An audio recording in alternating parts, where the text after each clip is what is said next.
అక్రమ మైనింగ్ కేసులో వైసీపీ నేత కాకాని విచారణ కొనసాగుతుంది. తొలి రోజు పోలీసు అధికారులు 22 ప్రశ్నలు సంధించారు. మధ్యాహ్నం 2:30 నుంచి సాయంత్రం 6 గంటల వరకు విచారణ కొనసాగుతుంది. ఇవాళ మరోసారి కాకానిని విచారించనున్నారు. తొలి రోజు 3 గంటలకు పైగా కొనసాగిన విచారణలో కేవలం 2 ప్రశ్నలకు మాత్రమే సమాధానం చెప్పినట్లు తెలుస్తుంది. అక్రమ మైనింగ్ లో తన పాత్ర లేదని కాకాని చెప్పినట్లు తెలుస్తుంది. శుభకార్యానికి హైదరాబాద్ వెళ్లిన కారణంగా గతంలో విచారణకు హాజరు కాలేకపోయారని మరో ప్రశ్నకు సమాధానంగా చెప్పారు కాకాని.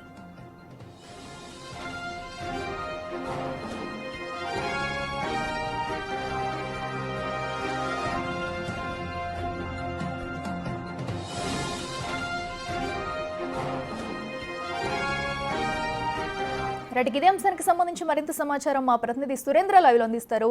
సురేంద్ర, చెప్పండి, మరి రెండో రోజు విచారణలో కాకాని నుంచి ఎలాంటి ఆన్సర్ వచ్చే అవకాశం ఉంది? ఏ ప్రశ్నలు సంధించనున్నారు? నిన్న కూడా అటు విచారణకైతే సహకరించలేనట్టు తెలుస్తుంది కాకాని. అయితే ఈ రోజు విచారణ ఎలా ఉండబోతుంది? అఖిల, క్వార్జీ అక్రమ తరలింపు కేసులో మాజీ మంత్రి కాకాని గోవర్ధన్ రెడ్డి పోలీస్ కస్టడీ అయితే కొనసాగుతా ఉంది. నిన్న మధ్యాహ్నం 1:30 సమయంలో నెల్లూరు సెంట్రల్ జైలు నుంచి కాకాని గోవర్ధన్ రెడ్డిని పోలీసులు కస్టడీకి తీసుకున్నారు. అక్కడి నుంచి కృష్ణాపట్నం పోర్టు వద్ద ఉన్నటువంటి పోలీస్ స్టేషన్ కి తరలించారు. అక్కడ మధ్యాహ్నం 2:30 నుంచి సాయంత్రం 6 గంటల దాకా కాకాని గోవర్ధన్ రెడ్డిని విచారించడం జరిగింది. ఈ యొక్క విచారణ కూడా పూర్తిగా డిఎస్పీ ఆధ్వర్యంలో పాటు కాకాని గోవర్ధన్ రెడ్డికి సంబంధించినటువంటి న్యాయవాది ఉమామహేశ్వర రెడ్డి ఆధ్వర్యంలో ఈ యొక్క విచారణ అయితే కొనసాగింది. అయితే 3 గంటల పాటు ఈ యొక్క విచారణ సాగింది. అయితే ఈ యొక్క 3 గంటల పాటు ఇటు పోలీసులు కూడా 22 ప్రశ్నలు కాకాని గోవర్ధన్ రెడ్డిని అడిగినట్లుగా కూడా సమాచారం తెలుస్తా ఉంది. అయితే ఈ యొక్క 22 ప్రశ్నలకు గాను కాకాని గోవర్ధన్ రెడ్డి కేవలం 2 ప్రశ్నలకు మాత్రమే ఆన్సర్ చెప్పినట్లుగా కూడా తెలుస్తా ఉంది. ఏదైతే కాకాని గోవర్ధన్ రెడ్డికి సంబంధించినటువంటి యొక్క అక్రమ మైనింగ్ కేసుకి సంబంధించి దాంట్లో నాకు ఎలాంటి పాత్ర లేదని చెప్పి, అదే విధంగా మొదటిసారి నోటీసులు ఇచ్చినప్పుడు మీరు ఎందుకు విచారణకు హాజరు కాలేదని చెప్పి అడిగినటువంటి క్వశ్చన్ కి ఇటు నేను హైదరాబాద్ లో మా బంధువులకు సంబంధించినటువంటి శుభకార్యం ఉన్నందువల్ల ఆ యొక్క విచారణకు అయితే హాజరు కాలేదని చెప్పి కాకాని గోవర్ధన్ రెడ్డి ఆ 2 ప్రశ్నలకు మాత్రమే సమాధానం చెప్పినట్లుగా కూడా తెలుస్తా ఉంది. మరోవైపు ఈ రోజు రెండో రోజు, అంటే మొత్తం 3 రోజులు ఇటు న్యాయమూర్తి యొక్క 3 రోజుల కస్టడీ ఇచ్చున్నటువంటి నేపథ్యంలో రెండో రోజు ఈ యొక్క డిఎస్పీ అదేవిధంగా కాకాని గోవర్ధన్ రెడ్డి లాయర్ ఆధ్వర్యంలో ఈ యొక్క విచారణ రెండో రోజు కూడా కొనసాగుతా ఉంది. ఈ యొక్క సంబంధించి ఏదైతే కాకాని గోవర్ధన్ రెడ్డి కేసులో ఉన్నటువంటి A4 గా ఉన్నటువంటి కాకాని గోవర్ధన్ రెడ్డితో పాటు మరో 10 మంది పైన కూడా అక్రమ మైనింగ్ చేశారని చెప్పి ఈ యొక్క పొదలకూరు పోలీస్ స్టేషన్ లో కేసు ఉన్నటువంటి నేపథ్యంలో ఇప్పటికే దాంట్లో 6, 7, 8 ముద్దాయిలు ఎవరైతే ఉన్నారో వారు రిమాండ్ లో కూడా ఉన్నారు.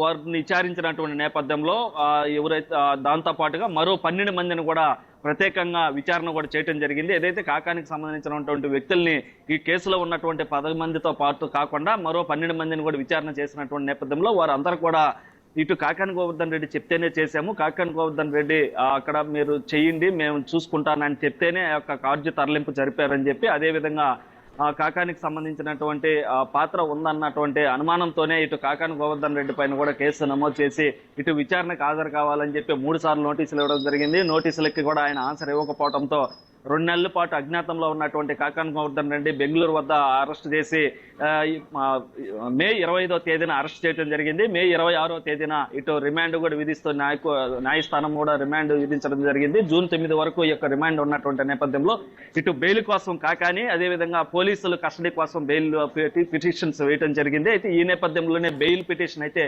జూన్ 9వ తేదీకి వాయిదా పడినటువంటి నేపథ్యంలో కాకాని కస్టడీ మటుకు నిన్నటి నుంచి కస్టడీ జరుగుతున్న నేపథ్యంలో ఈ రోజు రెండో రోజు జరుగుతుంది. రేపు సాయంత్రం అంటే 8వ తేదీ సాయంత్రం 5 గంటల వరకు కూడా పోలీస్ కస్టడీలో ఉన్నారు. పూర్తిగా ఈ యొక్క పోలీస్ కస్టడీలో నిజాలు ఏమిటనే విషయం పైన క్వార్జీ తరలింపు, అదేవిధంగా ఆ క్వార్జీకి తరలించడానికి డబ్బులు ఎక్కడి నుంచి వచ్చాయి, అక్కడ ఎంత మేర క్వార్జీ తరలింపు జరిగింది, ఆ యొక్క డబ్బులు ఏం చేశారు అన్నటువంటి విషయాలపైన ఆరా తీసేందుకు, విచారణ చేసేందుకు ఈ యొక్క కస్టడీ తీసుకున్నట్లు కూడా తెలుస్తా ఉంది. అయితే నిన్న అడిగినటువంటి ప్రశ్నల్లో 22 ప్రశ్నలకు గాను 2 ప్రశ్నలకు మాత్రం ఆన్సర్ చెప్పారని తెలుస్తా ఉంది. మరోవైపు ఈ రోజు ఆ లావాదేవీలు కాకాని గోవర్ధన్ రెడ్డికి సంబంధించి ఆ మంత్రిగా ఉన్నటువంటి సమయంలో, ఎమ్మెల్యేగా ఉన్నటువంటి సమయంలో కావచ్చు, ఆ క్వార్జ్ తవ్వకాలకు ముందు ఉన్నటువంటి అకౌంట్ బ్యాలెన్స్లు కావచ్చు, అదేవిధంగా తర్వాత జరిగినటువంటి ట్రాన్సాక్షన్స్ కావచ్చు, లావాదేవీలు వీటిలన్నిటిని కూడా క్షుణ్ణంగా పోలీసులు అయితే పరిశీలించి విచారణ చేస్తున్నటువంటి పరిస్థితి ఉంది. ఈ విచారణలో భాగంగానే ఏదైతే మిగతా వారిని విచారణ చేసినటువంటి నేపథ్యంలో వారు ఇచ్చినటువంటి స్టేట్మెంట్ ప్రకారం ఇటు కాకాని గోవర్ధన్ రెడ్డిని అయితే విచారణ చేస్తున్నారు. వారు ఇచ్చినటువంటి స్టేట్మెంట్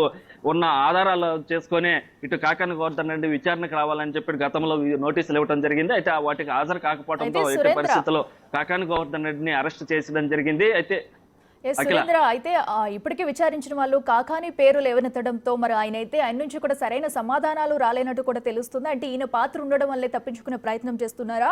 రేపు విచారణ చివరి రోజు కాబట్టి రేపటి వరకు అయినా అట్లీస్ట్ కాకాని ఈ మైనింగ్ లో ఎంత పాత్ర వహించారా అనే డీటెయిల్స్ బయటకు వచ్చే అవకాశం ఉందనుకోవచ్చా?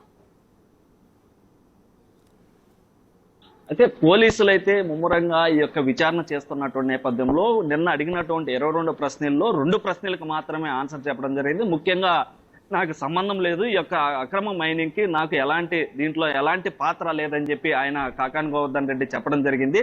మరోవైపు పోలీసులు కూడా కాకాని గోవర్ధన్ రెడ్డికి సంబంధించినటువంటి లావాదేవీలు, అదేవిధంగా కాకాని గోవర్ధన్ రెడ్డికి సంబంధించినటువంటి ఫ్రెండ్స్ కావచ్చు, వారి సన్నిహితులు కావచ్చు, వారి బంధువులు కావచ్చు, ఇప్పటికే స్పెషల్ గా ఒక 12 మందిని విచారణ చేయడం జరిగింది. దాంతో పాటుగా 11 కాకాని గోవర్ధన్ రెడ్డితో పాటుగా మరో 10 మంది పైన కేసు నమోదై ఉన్నటువంటి నేపథ్యంలో ఇప్పటికే 6, 7, 8గా ఉన్నటువంటి ముద్దాయిలు ఎవరైతే ఉన్నారో వారు విచారణలో కాకాని గోవర్ధన్ రెడ్డి పేరు చెప్తేనే కాకాని గోవర్ధన్ రెడ్డి పైన A4గా కేసు నమోదు చేయడం జరిగిందని చెప్పి కూడా ఇటు పోలీసుల వైపు నుంచి తెలుస్తున్నటువంటి నేపథ్యంలో ఆ కోణంలోనే మీ పాత్ర ఉందని చెప్పి కూడా వారు చెప్తున్నారు. మీరు లేదని చెప్తున్నారు ఏమిటని చెప్పి కూడా ఇటు ప్రశ్నలు బాణం అయితే వదులుతా ఉన్నారు పోలీసులు. అయితే కాకాని గోవర్ధన్ రెడ్డి నుంచి అయితే కూడా ఇప్పటి వరకు జరిగినటువంటి దాంట్లో ఎలాంటి సమాచారం అయితే ఆయన పోలీసులకి సహకరించడం లేదని కూడా మరోవైపు తెలుస్తా ఉంది. అయితే లావాదేవీలు ఏవైతే వాటిని అన్నిటిని కూడా ఈ రోజు బయటపెట్టి కాకాని గోవర్ధన్ రెడ్డికి ఏదైతే ముందు విచారించినటువంటి వారి వద్ద నుంచి విచారణ చేసినటువంటి వాటిని అన్నిటిని కూడా కాకాని గోవర్ధన్ రెడ్డికి చూపించి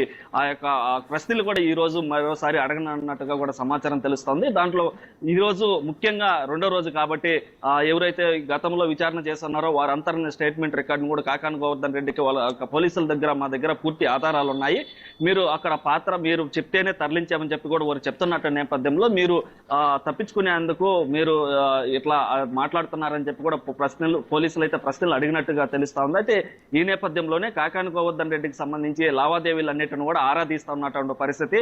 వారికి సంబంధించినటువంటి బ్యాంక్ అకౌంట్లు కావచ్చు, వారికి సంబంధించినటువంటి ఆస్తులు కావచ్చు, అదేవిధంగా అఫిడవిట్లో ఇచ్చినటువంటి ఆస్తులకు సంబంధించి, అదేవిధంగా ఇప్పుడున్నటువంటి ఆస్తులు ఎమ్మెల్యే కాకముందు మంత్రి కాకముందు ఉన్నటువంటి ఆస్తులు అయితేనేమి, ఇప్పుడున్నటువంటి ఆస్తులు అయితేనేమి, వీటన్నిటిని పైన కూడా ఇటు పోలీసులు అయితే పూర్తిగా ఆరా తీసి విచారణ చేస్తున్నటువంటి పరిస్థితి ఉంది. మరోవైపు ఈ రోజు 2వ రోజు కాబట్టి రేపు సాయంత్రం వరకు టైం ఉంది కాబట్టి కాకాని గోవర్ధన్ రెడ్డి నుంచి పూర్తి విషయాలను కూడా బయటికి రాబెట్టేందుకు పోలీసులు అయితే విశ్వ ప్రయత్నాలు చేస్తా ఉన్నారు. మరోవైపు కాకాని గోవర్ధన్ రెడ్డి అయితే ఇప్పటి వరకు అయితే నాకు దాంట్లో ఎలాంటి సంబంధం లేదని కూడా చెప్పినట్టుగా తెలుస్తా ఉంది. మరోవైపు విచారణకు హాజరు కానటువంటి కాకాని గోవర్ధన్ రెడ్డి ఎందుకు హాజరు కాలేదని చెప్పి కూడా పదే అడిగినట్లుగా తెలుస్తా ఉంది. అయితే ఆ నేపథ్యంలోనే హైదరాబాద్ లో వేరే ఫంక్షన్ ఉండడం వల్ల హాజరు కాలేకపోయినానని చెప్పి ఆయన చెప్పడంతో 3 సార్లు మీకు హైదరాబాద్ లో నోటీసులు ఇచ్చేదాన్ని కలిస్తే మీరు సరిగా స్పందించలేదు, మీరు అందుబాటులో లేదని చెప్పి కూడా పోలీసులు మరోవైపు అడిగినట్టు తెలుస్తా ఉంది. మీరు ఎందుకు అజ్ఞాతంలోకి వెళ్లాల్సి వచ్చింది, మీరు ఎందుకు 2 నెలల పాటు అక్కడ బయట ఉండాల్సి వచ్చింది అని చెప్పి కూడా పోలీసులు అడిగినట్టుగా తెలుస్తుంది. అయితే ఇటు మొత్తం మీద కూడా ఇటు కాకాని గోవర్ధన్ రెడ్డి పోలీస్ కస్టడీ అయితే కొనసాగుతున్నట్టు నేపథ్యంలో ఒక ఉత్కంఠ అయితే రేపుతా ఉంది. ఇటు కాకాని గోవర్ధన్ కి సంబంధించిన అనుచరులు కూడా కావాలని కక్షపూరిత రాజకీయాలు చేస్తున్నారని చెప్పి కూడా ఇటు మరోవైపు కాకానికి సంబంధించినటువంటి అనుచరులు కావచ్చు, వారి కూతురు పూజితారెడ్డి కూడా ఇటీవల వరుస ప్రెస్ మీట్లు పెట్టి మా నాన్న ఎలాంటి తప్పు చేయలేదు, కడిగిన ఆనిముత్యం లాగా బయటకు వస్తారని చెప్పి కూడా వారి కూతురు కూడా చెప్తున్నటువంటి పరిస్థితి ఉంది. అయితే ఇటు మొత్తం మీద కూడా ఇటు కాకాని గోవర్ధన్ రెడ్డి అరెస్టు ఈ యొక్క రిమాండ్ తో అయితే నెల్లూరు జిల్లా వ్యాప్తంగా ఒక చర్చనీయాంశంగా ఒక ఉత్కంఠభరితంగా మారిందని చెప్పవచ్చు. Akhila. Right Surender, thank you.